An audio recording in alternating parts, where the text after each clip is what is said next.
Días a todos. Vamos a continuar con el ciclo de charlas del curso anual de toxicología en honor a los 150 años del Hospital Ricardo Gutiérrez que cumple este año. El día de hoy nos va a acompañar la doctora Elena Valeta. Ella es médica clínica y toxicóloga, profesora adjunta de la Cátedra de Toxicología de la Universidad de Buenos Aires y es médica a cargo del Centro de Asistencia Toxicológica del Hospital Durán. Ella hoy nos va a hablar sobre alteraciones del neurodesarrollo por exposición a sustancias tóxicas, así que muchas gracias por la participación, Elena. No, muchas gracias a ustedes por haberme convocado para esto. Bueno, para ver cómo es que las sustancias tóxicas afectan al neurodesarrollo, veamos un poquito cómo es el neurodesarrollo. Porque, como voy a decir después, el neurodesarrollo es afectado por muchas sustancias tóxicas y el problema que hay con esta afectación es que estoy muy baja, dame 2 segunditos, ahí está. Ahora voy a salir mejor, seguro que subí el volumen. El problema es que muchas veces lo que cuesta es diferenciar una sustancia tóxica de otra, porque por lo general conviven 2 o más sustancias. Pero la confluencia, o sea, la afectación es bastante común, ¿sí? Bueno, perdón. Muy bien. El neurodesarrollo es un proceso ordenado en que el cerebro va adquiriendo una organización creciente, compleja, y que se va a manifestar por la adquisición de nuevas habilidades funcionales, un mejor funcionamiento adaptativo y finalmente un desarrollo humano positivo. Ese es el objetivo buscado. Entonces, de esta definición se deducen 2 cosas, que el neurodesarrollo es un proceso ordenado y es un proceso continuo. Proceso ordenado. El cerebro va adquiriendo una organización creciente, gradual, compleja, que se va a manifestar por la adquisición de nuevas habilidades funcionales, un mejor funcionamiento adaptativo y, como dijimos, un desarrollo humano positivo. En cuanto al proceso continuo, como dice la palabra, es continuo, desde la concepción hasta la muerte. Inicialmente, por supuesto, es más acelerado, siempre se activa en este proceso un código genético que puede ser modificado por el ambiente a través de mecanismos epigenéticos. Por lo tanto, en el inicio no está fijado el rumbo ni el resultado del desarrollo, porque influyen una serie de factores endógenos y factores exógenos. Los factores endógenos son los factores genéticos y los factores biológicos. Sabemos que el genoma no es una matriz inmutable, sino que puede ser modificada, que el ADN puede sufrir cambios inducidos por el ambiente, que hay una regulación epigenética, que hay un epigenoma que regula la expresión del gen y que esto es heredable. Esto es lo que lleva a la plasticidad del neurodesarrollo y a la plasticidad del cambio individual. Por eso, ante las mismas circunstancias, no todos se desarrollan de igual modo. Y los factores exógenos, ¿qué son? Las experiencias, el aprendizaje, la influencia del ambiente. El ambiente, llámese tanto el ambiente social, o sea, el ambiente humano, y el ambiente medio ambiente, lo que lo rodea. Ambos factores están en interacción recíproca y plástica, tomando a los seres vivos como agentes activos en su desarrollo, y cada estadio del desarrollo con un nivel de organización integrado en sí mismo.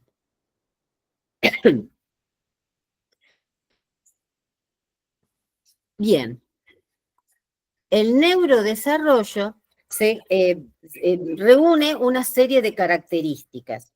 Primero, implica un cambio. Los cambios pueden ser morfológicos, dado por la maduración, o solo variantes que determinen el grado de cambio con respecto al estándar. Todo esto tiene un estándar, un nivel de progreso esperable. Y, conocen ustedes, están los percentilos, el grado de aceptación de ese cambio. El neurodesarrollo no es lineal, no es aditivo, no es continuo, son cambios cualitativos. Es ordenado y es secuencial. La secuencia es propia de la especie, pero la velocidad de estos cambios es individual.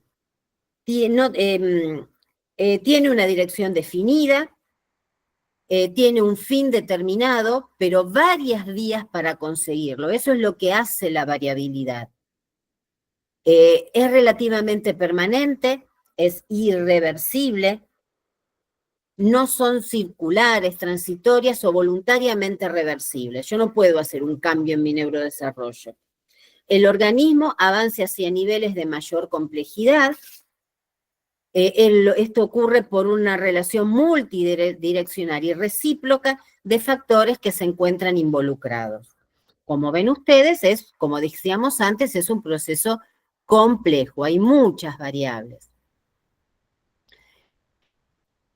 Entonces, el cerebro humano pasa por una etapa crítica, que es la que va desde el periodo embrionario hasta la edad preescolar. ¿Por qué esta etapa es crítica? Porque las neuronas en este punto nacen, crecen, migran a su ubicación final, se forman redes, estas redes se amplían, se afina la función a través de apoptosis, poda sináptica y mielinización. Lo que ocurre después de la maduración regional, el desarrollo de áreas específicas con aparición de funciones sensoriales, la función del lenguaje y las funciones cognitivas superiores. Pero es muy importante esta época en donde hay que desarrollar estas neuronas, estas uniones neuronales. El desarrollo del cerebro humano es un proceso muy complejo y orquestado, que determina el marco para la cognición, el comportamiento y las emociones para el resto de la vida. Lo más característico del cerebro humano es la expansión de la corteza prefrontal y las cortezas de asociación parietal y temporal y la aparición de las áreas del lenguaje. Este punto es lo que nos hace humanos. La arquitectura general del cerebro ocurre en los primeros 6 meses de vida intrauterina con fuerte influencia genética. A partir de este momento, cobra importancia el ambiente, efecto que sigue hasta la etapa postnatal temprana. En estos primeros 6 meses de fuerte influencia genética, cualquier influencia de alguna sustancia, lo que va a producir más que nada son trastornos de tipo morfológico. A partir de esta época aparecen más que nada los cambios funcionales. ¿Qué es la neuroplasticidad? Es la capacidad del sistema nervioso central de experimentar cambios adaptativos, estructurales y funcionales en respuesta a la demanda del ambiente y para recuperarse de una lesión. Es un proceso activo y está en la base del neurodesarrollo. Son inseparables uno de otro. Los mecanismos por los cuales se produce un cambio en el cerebro pueden ser anatómicos, neuroquímicos y metabólicos. Anatómicos es la capacidad de la sinapsis existente para modificar su actividad, crear nuevos axones y expandir la superficie dendrítica. Los neuroquímicos es la capacidad de la sinapsis para modificar la actividad. Aumenta la síntesis, aumenta la liberación del neurotransmisor, mejora la eficacia del impulso nervioso. Y por último, los metabólicos, que es la fluctuación en las actividades metabólicas.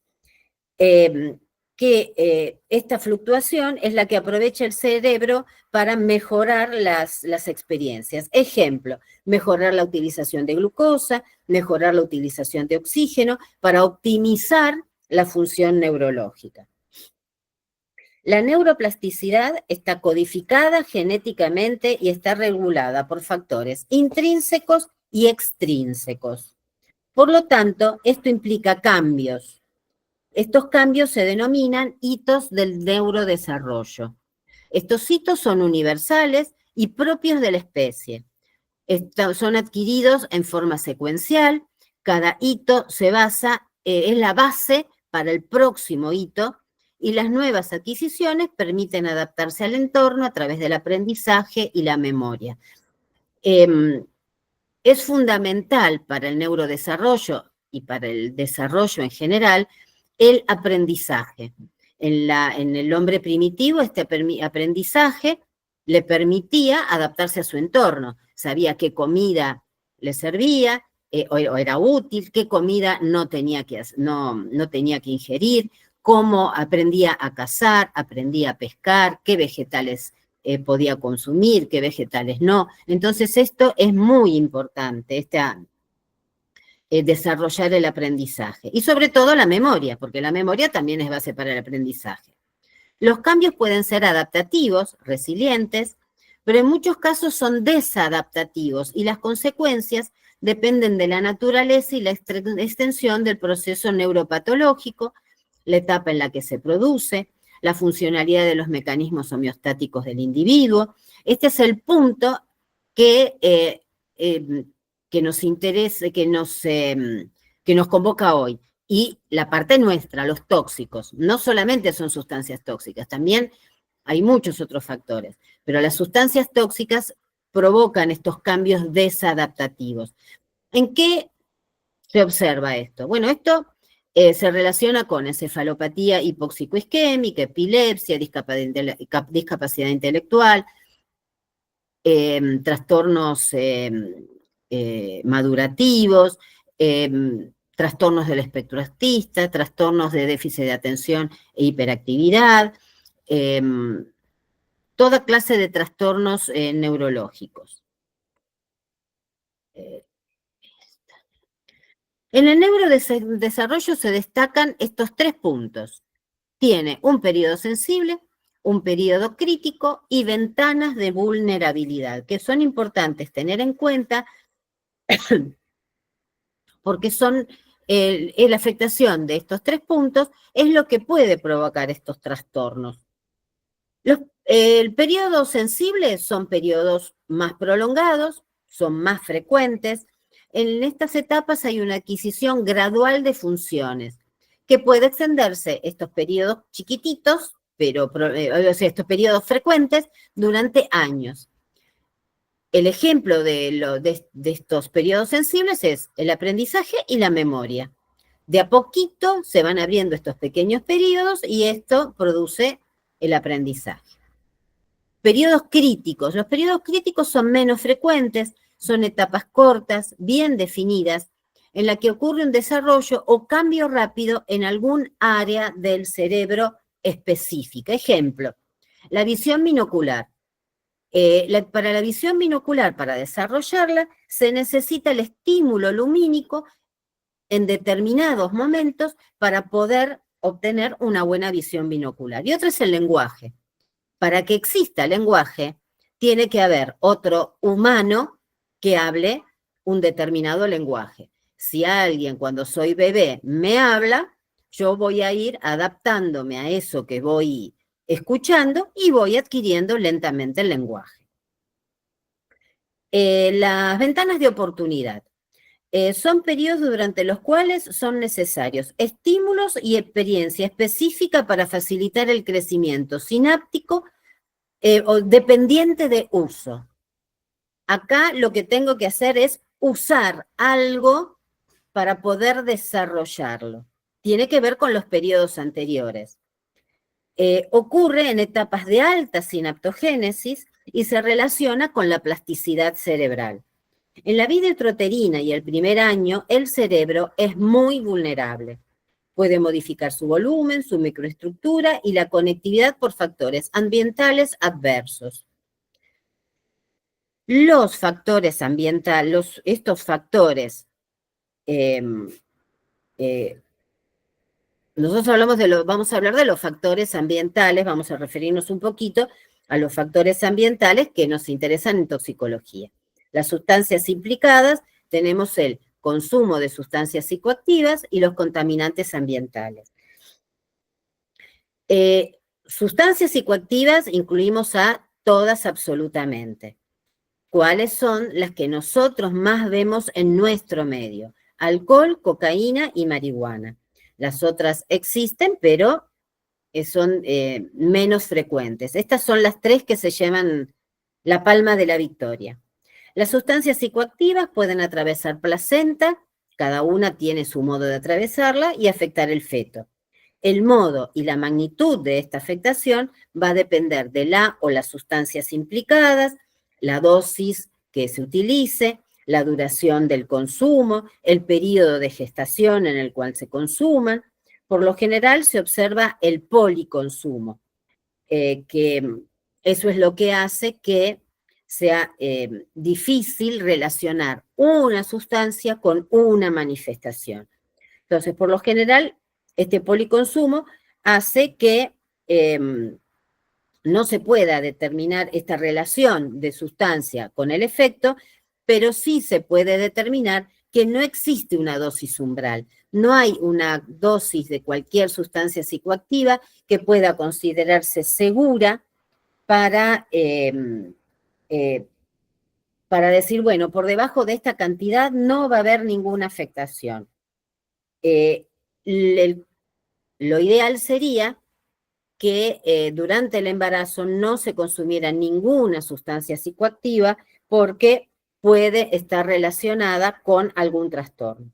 ¿Cuáles son los trastornos con los cuales se relacionan cualquiera de estas sustancias psicoactivas? Déficit cognitivo, trastornos del lenguaje y del aprendizaje, retrasos madurativos, trastornos del crecimiento, trastornos de déficit de atención e hiperactividad, trastornos del espectro autista.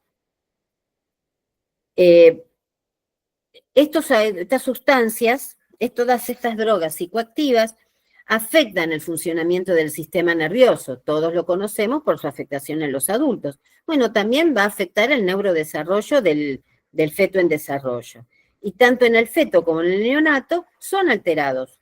También la ingestión por parte, sobre todo de la madre, de sustancias psicoactivas, va a afectar el neurodesarrollo del bebé, del recién nacido, porque se incorporan a leche materna y el niño sigue incorporando esta sustancia tóxica y afectándose ese neurodesarrollo que nosotros dijimos que se producía durante toda la vida. Hasta los 6 meses de nacido, esa primera etapa es muy, durante el primer año de vida, esa influencia de las sustancias psicoactivas es muy, muy importante. Entonces, sí, la sustancia actúa también sobre el tóxico, pero tampoco debemos olvidarnos del factor extrínseco ambiental.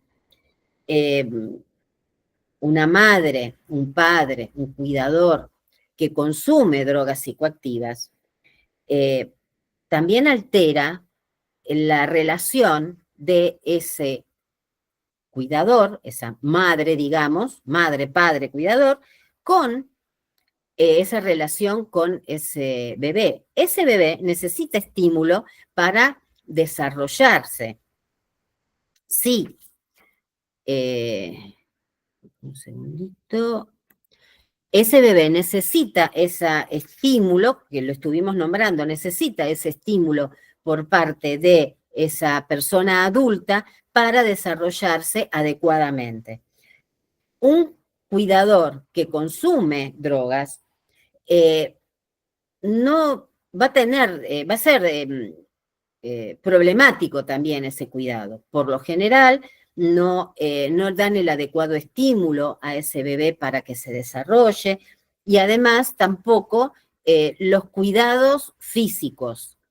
Muchas veces se ven en bebés de familiares adictos la falta de cuidado en cuanto a limpieza, a adecuada alimentación, a cambio de ropa, baño, todas las cosas que los bebés necesitan que haga un adulto. Entonces, también hay que evaluar todo ese entorno para ver cómo se va a desarrollar ese sistema nervioso central. La dualidad mamá o cuidador con el bebé va a estar afectada. ¿Cuáles son las? Bueno, dijimos que las sustancias más frecuentes utilizadas son el alcohol, la cocaína y la marihuana. El alcohol, desgraciadamente, es una sustancia psicoactiva demasiado utilizada desde temprana edad. Acá en Argentina tenemos la prohibición de ingesta de alcohol a menores de 18 años, pero todos los fines de semana vemos cómo menores de 18 años consumen alcohol en exceso, en cantidades increíbles, con algunas interacciones que hacen que el consumo sea realmente alto. Si hacemos en estos pacientes que ingresan a veces etanolemias, encontramos pacientes que por clínica diríamos que tienen un coma leve, pero tienen etanolemias de 500 o más. O sea que eso afecta el neurodesarrollo. Conocemos todos el fenómeno de binge drinking. Y bueno, refiriéndome solamente a las alteraciones neurológicas o del neurodesarrollo, porque ya han visto, Marina Rizzo ha explicado muy bien lo que es el síndrome alcohólico fetal. Quiero señalar solamente que el alcohol se relaciona a trastornos mentales, que el alcohol es la causa prevenible más frecuente de retraso madurativo, trastornos cognitivos, trastornos del comportamiento, déficit de desarrollo, déficit de atención. Todo esto se relaciona con el consumo de alcohol. No solo aparecen evidencias de retrasos, o sea, dentro de las primeras manifestaciones que se ven durante el nacimiento, tenemos la microcefalia, falta de cierre del tubo neural, falta de desarrollo del cuerpo calloso, pero dentro de las manifestaciones que vamos a observar después, que se relacionan al consumo de alcohol, vamos a tener dificultades para adquirir nuevas habilidades, trastornos psicomotrices, trastornos de déficit de atención, trastornos de personalidad, y sin olvidarnos de el que se relaciona con el síndrome de muerte súbita del lactante.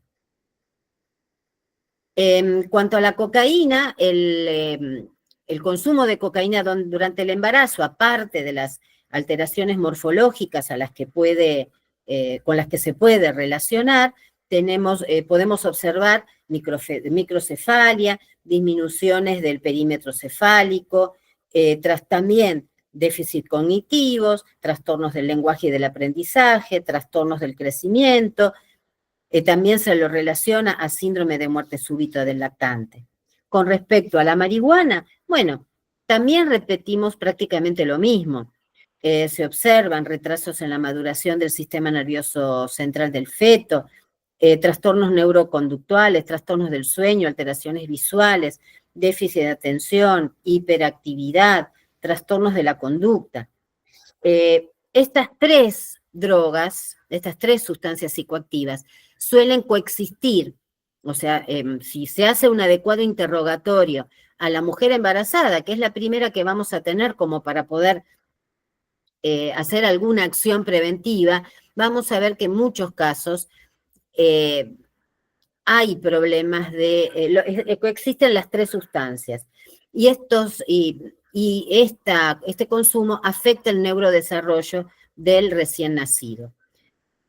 Es muy dificultoso. En el hospital en donde estoy tenemos hace muchos años un equipo interdisciplinario de asistencia para la madre con consumo problemático y del recién nacido.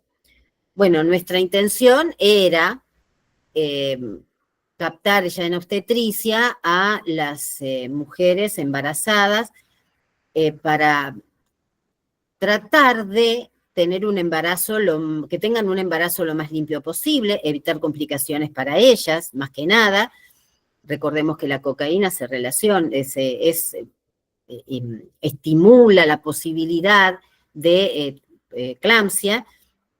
Entonces, tratando esto, hemos tratado de captarla. Pero lo que pasa muchas veces es que la mujer embarazada, bueno, tiene miedo de que le saquen al bebé, toda una problemática alrededor que hace que la mayoría de las veces no asistan a consultas. La mayor parte son embarazos no controlados que asisten para el parto. Entonces, llegado en este punto, la acción de las sustancias psicoactivas sobre el desarrollo del feto, bueno, ya están presentes. Y no solo se observan los trastornos morfológicos, sino que a lo largo del desarrollo de este bebé se ven esos déficits neurocognitivos. Y también, lo que señalaba antes, el menor cuidado que muchas veces tienen estos bebés, que también van a influir en el desarrollo. Lo ideal para evitar esto sería tener armar equipos interdisciplinarios para poder trabajar toda esta problemática y seguir lo más de cerca posible a los bebés y a los chicos hasta la preadolescencia, que todo este periodo es donde pueden manifestar los trastornos por consumo durante el embarazo. En cuanto a los pediatras, lo que sería importante es pesquisar el consumo de cualquier sustancia, la exposición de la madre a cualquier sustancia durante el embarazo. Lo antes posible, porque si voy a esperar a hacerle las preguntas a la mamá cuando el chico tenga algún trastorno, este trastorno puede manifestarse a los 10, 12, 14 años, y ahí va a ser muy difícil poder pesquisar esto. Así que lo interesante sería poder hacerlo desde la primera consulta y anotar en historia clínica. Con respecto a los contaminantes ambientales, bueno, muchos de estos ya se han visto a lo largo de la cursada y simplemente los conocemos por la historia de la toxicología. Simplemente los voy a nombrar. Bueno, el plomo, ya conocemos que el plomo, los chicos tienen mayor permeabilidad al plomo, su barrera hematoencefálica, tanto como su tubo gastrointestinal, por lo cual, como tienen una actividad metabólica más importante por la etapa de crecimiento, tienden a absorber más cantidad de plomo. Este plomo, por este pasaje mayor por barrera hematoencefálica, afecta las funciones superiores. Las primeras manifestaciones, las manifestaciones tempranas de saturnismo, en los chicos las tenemos en la disminución del cociente intelectual. Lo que se ve es la incapacidad o la menor capacidad para adquirir nuevas habilidades. El problema los chicos lo tienen sobre todo, a veces los ve la maestra y entonces los indica que los padres lo traigan a la consulta, o retrasos en la adquisición de nuevas habilidades, se sienta más tarde, se para más tarde, camina más tarde. También para el plomo, en realidad, por más que se ponga como nivel de vulnerabilidad de los 5 microgramos de plomo, que actualmente ya se considera 3 por estudios posteriores, el plomo no debería existir en el organismo y no creo que exista un valor de plomo que podamos decir este es seguro. Así que esto hay que tenerlo muy presente porque el plomo en el ambiente está. Después el mercurio también, y recordamos acá lo que fue los trastornos neurológicos que se observaron en Minamata, déficits de trastornos neurológicos de tipo espástico, convulsiones, déficit madurativos. En ese momento se vieron todos y quedaron registrados todos. El mercurio pasa a barrera hematoencefálica, afecta al feto, afecta después el neurodesarrollo. Recordemos que tiene capacidad para bioacumularse en el organismo. También a nivel ambiental pueden influir sustancias como hidrocarburos aromáticos policíclicos, los compuestos orgánicos persistentes, los compuestos disruptores endocrinos, plaguicidas que se encuentran en el ambiente. Muchos de estos lo que tienen son evidencias menores, no tan claras como en los otros que he nombrado hasta ahora, pero se están reportando algunos casos y algunas situaciones en donde se los podría relacionar. Muy bien, creo que por hasta aquí podría darlo como introducción. Acá está. Si ustedes quieren hacer alguna pregunta, el tema es mucho más amplio y mucho más profundo, con mucho por saber. Esa es la realidad. No se olviden que muchos de ustedes son jóvenes, pero los que son un poquitito, que los que han llegado a los 40 y lo han pasado, habrán escuchado que se decía que el cerebro era inmutable, que no se nacía con 10 neuronas y esas neuronas se mantenían. Bueno, con los estudios posteriores se ha visto que no, y estos estudios no son tan antiguos. Así que es todo una vía de estudio que tiene mucho todavía para dar. Y también para observar las sustancias tóxicas a las que nosotros tenemos ahora a mano y las que aparecerán en el futuro, tendremos que ir incorporándolas también. Conclusión que daría yo, tenemos que proteger al no nacido y al nacido. Tenemos que pesquisar todas estas cosas, tratar de protegerlo, por más que en Argentina el no nacido no es una figura de derecho, así es lo que dice la ley, pero nosotros como médicos tenemos que protegerlo. La vía para proteger a ese feto es la mamá, así que tenemos que controlar no solo el obstetra, que hace lo suyo, perfecto, pero también le toca quizás al obstetra mandarlo al clínico o mandarlo a otro para que lo siga controlando otras cosas que quizás se le escapen al obstetra o no tenga tiempo. Hoy en día todo el mundo está apurado y el obstetra tiene que medir, que contar, que la eco, todo eso lo tiene que hacer. Entonces, si lo sobrepasa, si lo sobrepasa en tiempo o en conocimiento, no importa. Si lo sobrepasa, derivarlo a otro que se haga cargo de esa parte. Y si observamos algún problema, bueno, ir perfilando también a la mamá, educarla para después del nacimiento. Ejemplo, que son de los que quizás yo más conozco.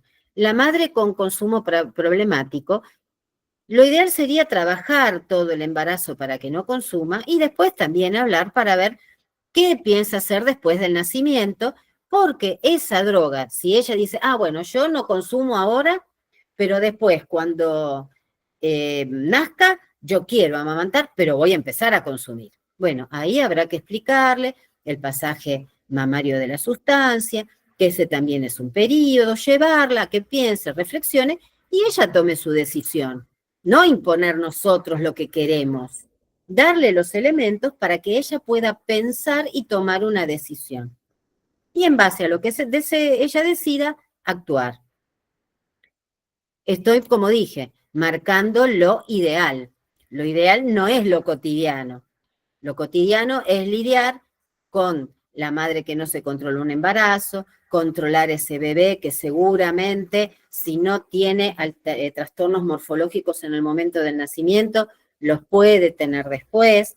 Muchas veces los chicos caen con un estado neonatológico grave, o se necesitan intubación, tienen trastornos respiratorios, que no te permite ver el efecto morfológico de las sustancias. Bueno, tratarlo inmediato, pero después ocuparte en ver si tiene algún trastorno, ¿sí?